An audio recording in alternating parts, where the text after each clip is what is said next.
নমস্কাৰ এই মুহূৰ্তত এক বিশেষ খবৰৰ সৈতে ষ্টুডিঅ'ত মই সিমি এই মুহূৰ্তত আপোনালোকক দিব ওলাইছো এটা ভাল খবৰ কিয়নো কুইপৰ আনজন অপহৃত বিষয়া ৰাম কুমাৰক মুকলি কৰি দিয়া হৈছে ম্যানমাৰ সীমান্তৰ অজ্ঞাত স্থানত মুকলি কৰি দিয়াৰ খবৰ পোৱা গৈছে বৰ্তমান আমাৰ হাতত আহি পোৱা খবৰ অনুসৰি ম্যানমাৰ সীমান্তৰ লংহুৱাত আসাম ৰাইফলছৰ জিম্মাত আছে ৰাম কুমাৰ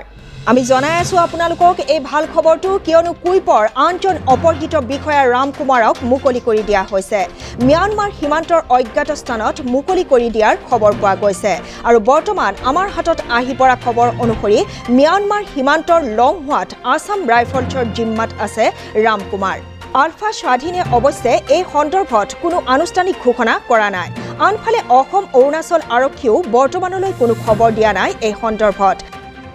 আমি জনাই আছো এই খবৰটো ম্যানমাৰ সীমান্তৰ লংহুৱাত আসাম ৰাইফলছৰ জিম্মাত আছে ৰাম কুমাৰ সম্পূৰ্ণ 3 মাহ 16 দিনৰ পিছত অৱশেষত ৰাম কুমাৰক মুক্তি দিয়াৰ খবৰ পোৱা গৈছে